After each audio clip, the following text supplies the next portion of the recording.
Warahmatullahi wabarakatuh. Ya hadratin Nabi Mustafa Sayyidina Maulana Muhammad sallallahu alaihi wasallam wa alihi wa ashabihi wa azwajihi wa dhurriyyatihi wa jami'i ikhwanihi min al-anbiya'i wal mursalin wa syuhada'i was salihin wal ulama'i al-'amilin wa masyayikhina fid din wa kulli waliyin waliyah والمصنفين المخلصين خصوصا لمصنف هذا الكتاب الشيخ الصابوني ومشايخنا وأساتذتنا ومعلمينا وعلمائنا وإلى آبائنا وأمهاتنا وأجدادنا وجداتنا شاءوا لله لهم الفاتحة.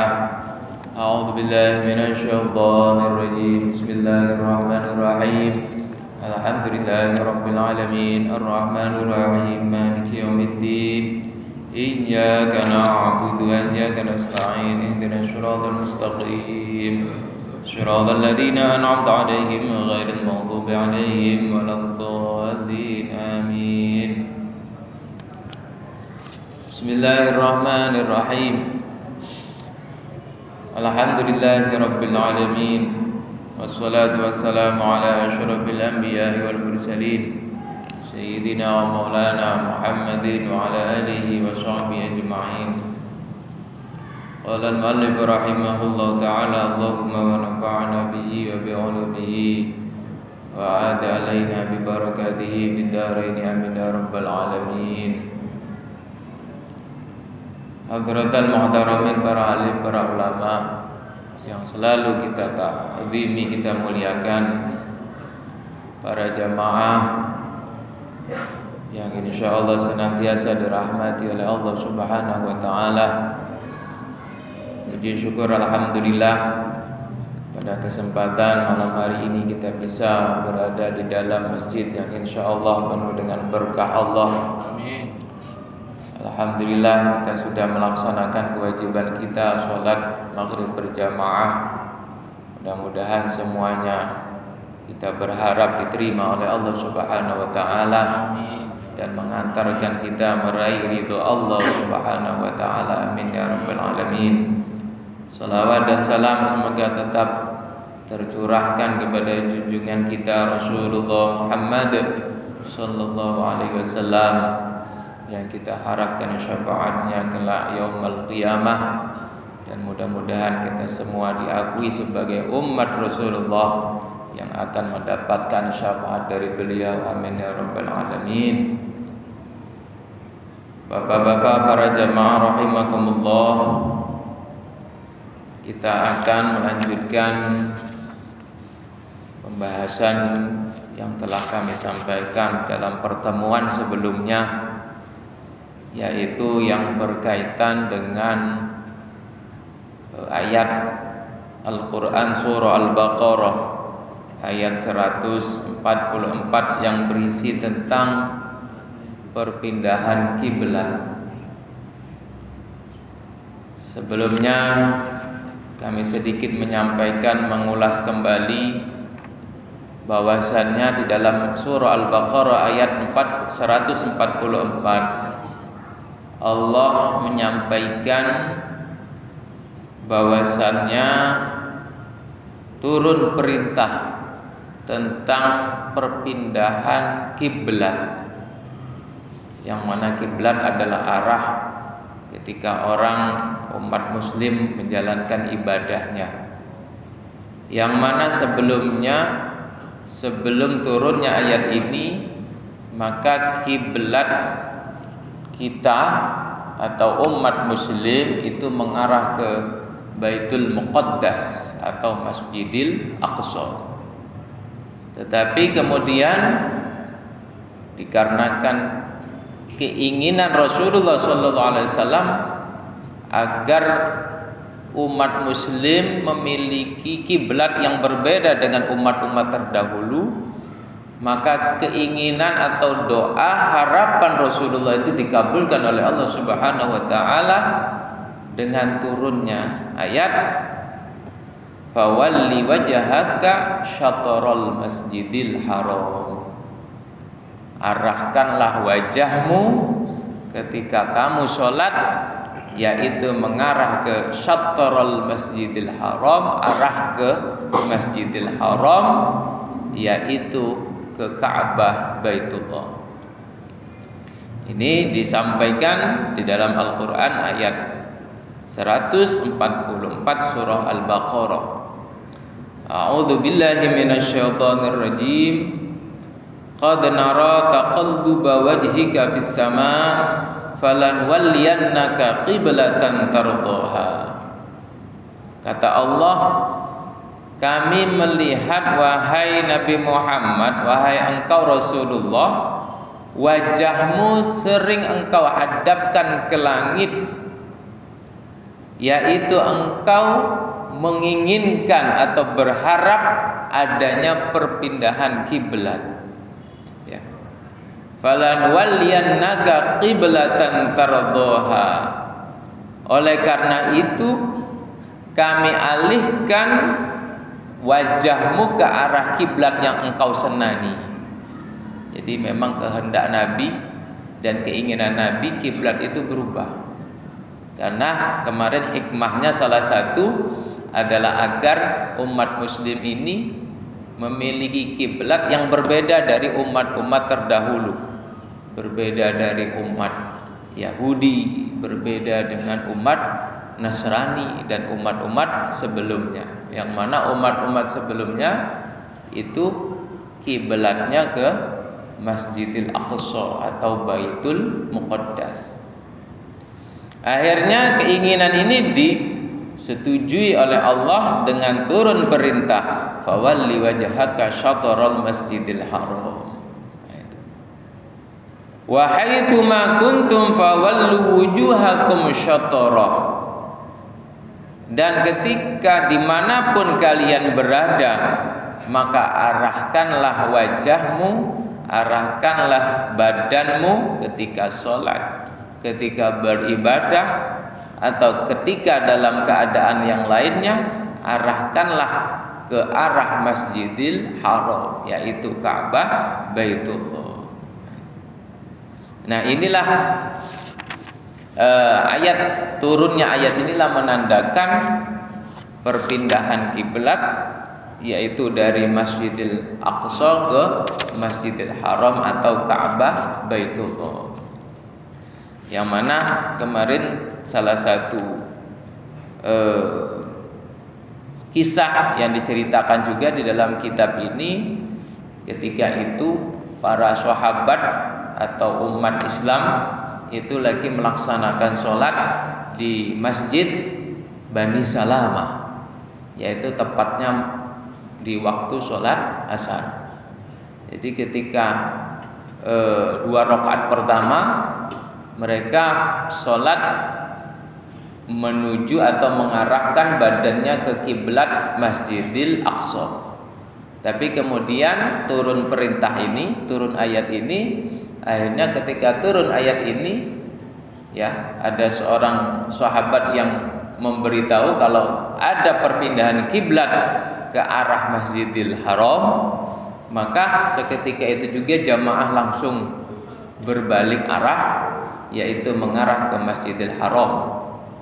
Jadi 2 rakaat yang pertama diarahkan ke Masjidil Aqsa sholatnya, kemudian 2 rakaat yang terakhir yang kedua yaitu mengarah ke Masjidil Haram, yang kemudian masjid itu dikenal dengan Masjid Qiblatain.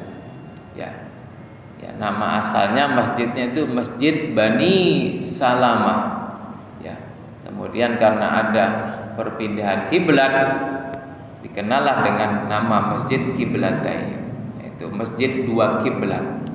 Nah, itu letaknya di kota Madinah. Para jamaah rahimakumullah, kemudian di dalam kitab tafsir ini dibahas tentang istilah Masjidil Haram. Ada beberapa istilah Masjidil Haram yang disampaikan di dalam Al-Quran. Istilah Masjidil Haram ini memiliki beberapa makna. Al-hukmul awal mal muradu bil Masjidil Haram fil Qur'anil Karim. Warada dzikrul Masjidil Haram fi ayatin mutafarriqah minal Qur'anil Karim wa fi sunnatil mutahhara aidan wa qusida bihi iddatu ma'anin.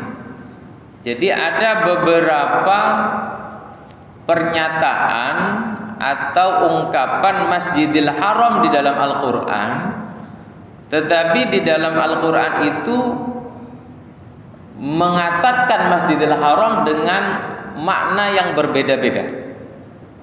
Jadi ada satu ayat menyebut Masjidil Haram dengan makna ini, kemudian dalam ayat yang lain menyebut Masjidil Haram dengan makna yang lain. Ya, tergantung konteks atau asbabun nuzul dari ayat tersebut.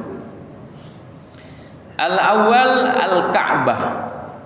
Mana yang pertama yang dimaksud dengan Masjidil Haram adalah Ka'bah, yaitu ini tertuang dalam ayat surah Al-Baqarah tadi, ayat 144. A'udzu billahi minasyaitonir rajim. Fawalli wajhaka syatral Masjidil Haram. Masjidil Haram dalam ayat ini yaitu bermakna Ka'bah. Fawalli wajhaka, arahkanlah wajahmu, arahkanlah badanmu syatrul Masjidil Haram, yaitu ke arah Ka'bah. Makanya Ka'bah adalah kiblatnya umat muslim ketika menjalankan ibadahnya. Jadi Masjidil Haram yang dimaksud adalah Ka'bah. Karena Masjidil Haram itu kan kalau diarti ke makna aslinya yaitu masjid, tetapi yang dimaksud dalam ayat ini adalah bangunan Ka'bah. Nah itu. Makanya kalau sholat di dalam masjid, Masjidil Haram itu semuanya mengarah kepada Ka'bah. Jadi kiblatnya memutar, yaitu mengarah ke Ka'bah. Yang kedua, dengan makna masjidnya. Bukan Ka'bah tetapi masjidnya. Atsani al-masjidu kullu, yaitu yang dimaksud dalam hadis, sebuah hadis, yaitu masjidnya. Ini dinyatakan oleh Rasulullah sallallahu alaihi wasallam, salatun fi masjidi hadza khairun min alfi salatin fi ma siwahu illa al-masjidil haram. Jadi Rasul berkata, salat di dalam masjidku, yaitu Masjid Nabawi, lebih baik daripada 1000 salat di dalam selain masjidku, kata Nabi, kecuali Masjidil Haram. Kalau Masjidil Haram itu lebih besar lagi, 100.000 kali lipat. Jadi kalau Masjid Nabawi 1000 kali lipat pahalanya. Kalau Masjidil Haram 100.000 kali lipat. Nah itu. Nah, Masjidil Haram dalam hadis ini yang dimaksud adalah masjidnya. Masjidnya. Jadi tidak hanya orang yang di sekitar Ka'bah, tetapi juga orang yang berada di dalam lingkup Masjidil Haram. Nah itu. Bahkan sekarang Masjidil Haram sudah diperluas, ya. Diperluas. Jadi kesempatan orang untuk meraih derajat pahala yang 100.000 itu lebih luas lagi. Ya, tidak hanya di dalam masjid yang lama, tetapi ada masjid yang baru juga sekarang.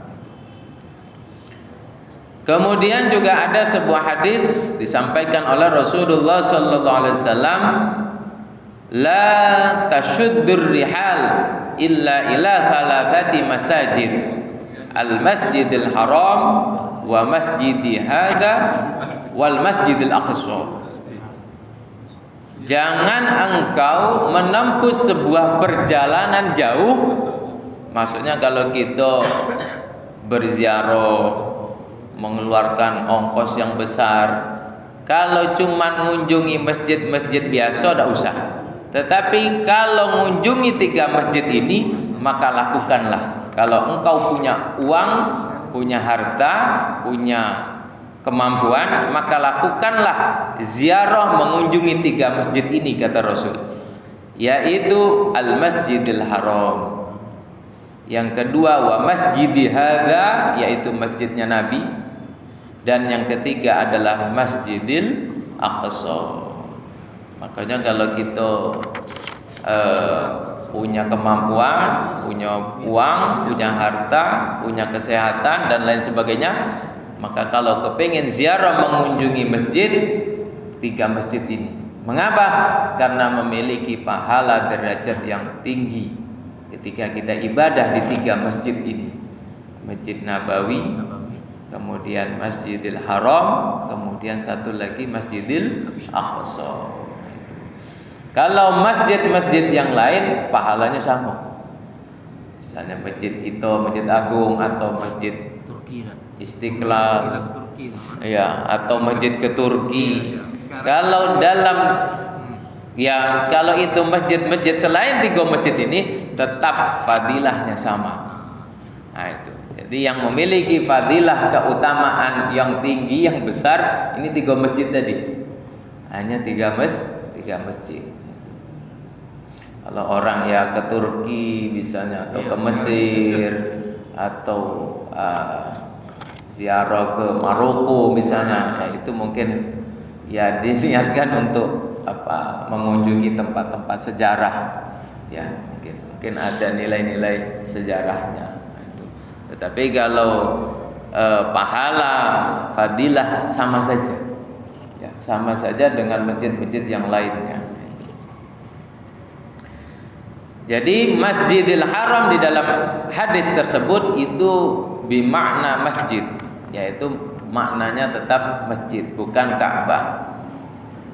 Selanjutnya ada di dalam ayat Al-Qur'an yang ketiga, itu Masjidil Haram maknanya Makkatul Mukarramah.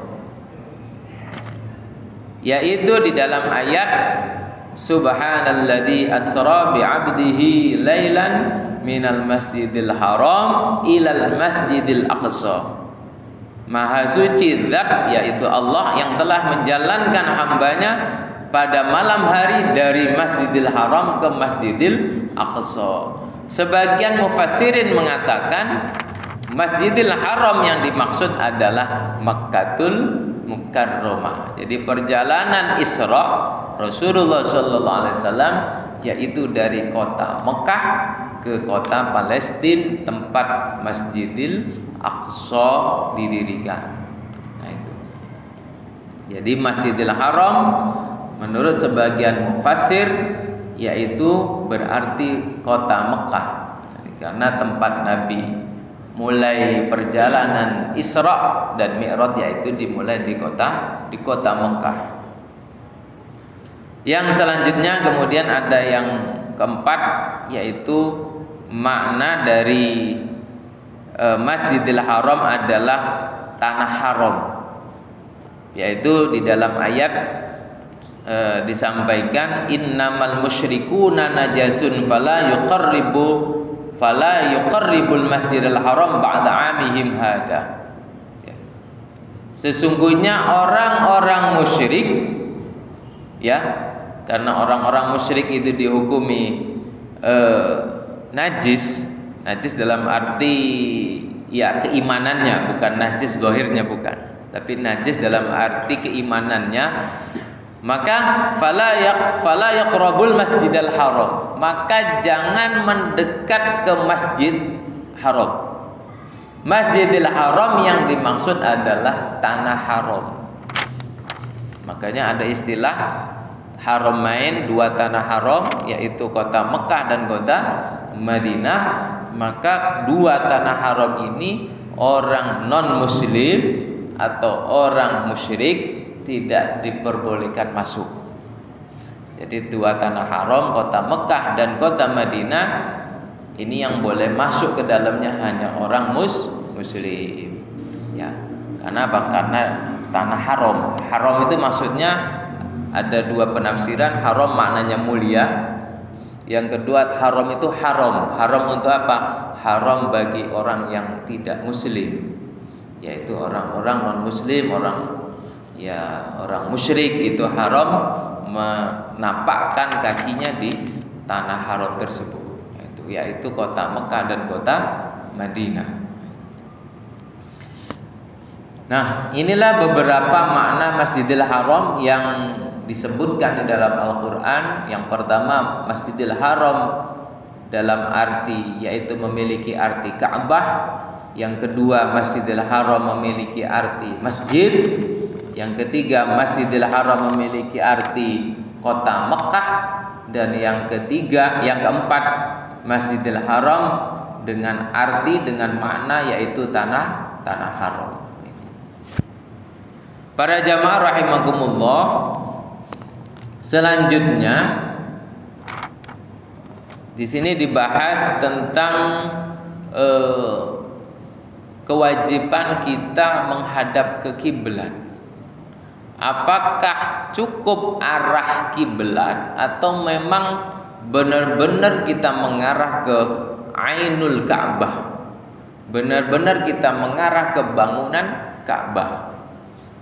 Hal yajibu istiqbalu ainil Ka'bah am yakfi istiqbalu jihatiha? Kewajiban orang ketika menjalankan sholat itu apakah benar-benar wajahnya, badannya mengarah ke Ka'bah, apakah cukup mengarah ke arahnya Ka'bah? Jadi ada dua macam yang dibahas oleh para ulama, yaitu ada yang namanya Ainul Ka'bah, ada yang namanya Jihatul Ka'bah. Ainul Ka'bah yaitu bangunan Ka'bah itu yang namanya Ainul Ka'bah. Kemudian ada yang namanya Jihatul Ka'bah. Jihatul Ka'bah berarti arahnya Ka'bah. Yang dimaksud arah berarti Ka'bah itu berada di Arab Saudi, kota Mekah. Ka'bah itu berada di kota Mekah, kota Mekah berada di Arab Saudi. Apakah cukup kita mengarahkan ke Arab Saudi, ke negara Arab Saudi, atau memang harus benar-benar diukur dengan teknologi, dengan ilmu fisika yang sekarang, kita harus mengarah sholat itu ke Ka'bah? Karena bangunan Ka'bah itu kan hanya ukuran berapa meter gitu Pak? Mungkin kurang lebih 7 meter atau 8 meter persegi, ya, 7 atau 8 meter persegi kalau nggak salah itu. Sedangkan orang menjalankan sholat di seluruh dunia mengarah ke bangunan yang hanya 7 kali 8 atau 8 kali 8 itu, sedangkan jarak kita yang beribu-ribu kilometer. Kira-kira kalau diwajibkan benar ke Ainul Ka'bah, apakah memang benar sholat kita menghadap ke Ka'bah? Ya. Makanya di sini ulama berbeda pendapat mengenai kewajiban sholat istiqbalul kiblat itu, mustaqbilal kiblati itu, apakah harus menghadap ke Ka'bah benar ataukah cukup ke arahnya? Ya. Di sini berbeda pendapat, ya, berbeda pendapat. Fadhahaba Syafi'iyatu wal Hanabilatu ila annal wajiba istiqbalu ainil Ka'bah. Menurut ulama Syafi'iyah dan ulama mazhab Hambali, yang wajib adalah menghadap ke Ainul Ka'bah. Sehingga kalau mazhab Syafi'i biasanya itu ada hitungannya, ngitung arah kiblat. Makanya masjid kita, ya, masjid kita sekarang ini kadang sejadahnya mulai di miring-miring. Mengapa? Karena mengikuti mazhab Syafi'i yang harus diukur benar. Kalau kita memang lurus menghadap ke Ka'bah, biasanya itu ada teorinya, ada bayang-bayang Ka'bahnya, ada matahari di atas Ka'bah, sehingga ketika itu pas matahari, kalau kita ukur bayang-bayangnya lurus dengan Ka'bah, itu ada ilmunya, namanya ilmu falak. Ya, ilmu cara mengukur arah kiblat. Nah, itu. Tetapi ada pendapat yang kedua, yaitu pendapat madhab Imam Abu Hanifah, madhab Hanafi dan madhab Maliki yang mengatakan ila annal wajiba istiqbalu jihatil Ka'bah. Jadi yang wajib menurut madhab Hanafi dan madhab Maliki cukup arah kiblatnya saja yang wajib, arah Ka'bahnya saja yang wajib. Maksud arah itu seperti apa? Ya tadi Ka'bah itu berada di kota Mekah. Kota Mekah itu berada di negara Arab Saudi. Arab Saudi itu berada di Timur Tengah. Berarti cukup mengarahkan kita ke arah Timur Tengah. Sehingga sebagian ulama lagi mengatakan kalau kita yang di timur sedangkan Arab Saudi di barat, berarti kita cukup mengarahkan badan kita di barat. Ya, ketika Arab Saudi berada di selatan sedangkan orang yang di Eropa itu di utara, berarti dia cukup mengarahkan badannya ke selatan. Itu yang dimaksud dengan jihadul kiblat. Ya. Nah, ketika orang Mesir, dan begitu juga orang Mesir yang berada di orang Mesir itu berada di timurnya Arab Saudi. Ya, belahan mohon maaf, berada di baratnya Arab Saudi. Sedangkan Arab Saudi atau Mekah berada di timurnya, berarti dia mengarahkan badannya menghadap kiblat ke arah timur. Jadi menurut sebagian ulama ketika mengikuti pandangan yang jihatul kiblat atau arah kiblat, maka ketika sholat tinggal yang mengarahkan apakah ke barat ataukah ke timur ataukah ke selatan ataukah ke utara, dengan 4 arah yang berbeda itu sesuai dengan letak masing-masing daerahnya. Oleh karena itu menurut pendapat ini, ya ketika masjid sudah mengarah ke barat, ya orang sholat sudah mengarahkan badannya ke barat, itu sudah dianggap cukup. Tidak harus benar-benar dihitung derajatnya berapa, miringnya berapa ke arah Ka'bah atau tidak harus. Tetapi cukup dengan mengarahkan ke arah daerahnya di mana di situ ada Ka'bah Baitullah. Nah, itulah perbedaan pendapat antara madhab Syafi'i, Hambali dan madhab Hanafi dan Maliki. Jadi ada 2 madhab, yang satu mengharuskan ainul Ka'bah, yang satu cukup jihadul Ka'bah atau arah Ka'bah.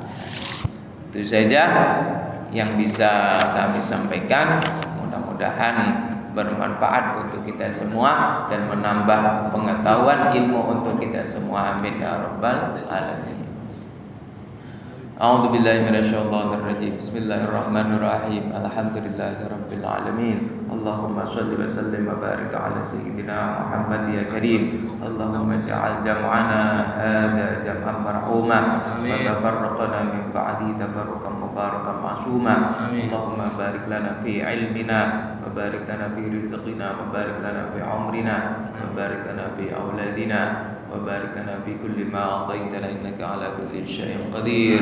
ربنا تقبل منا إنك أنت السميع العليم وتب علينا إنك أنت التواب الرحيم. ربنا آتنا في الدنيا حسنة وفي الآخرة حسنة وقنا عذاب النار. وصلى الله على سيدنا محمد وآله وصحبه وسلم والحمد لله رب العالمين. تقبل الله منكم منا ومنكم تقبل يا كريم.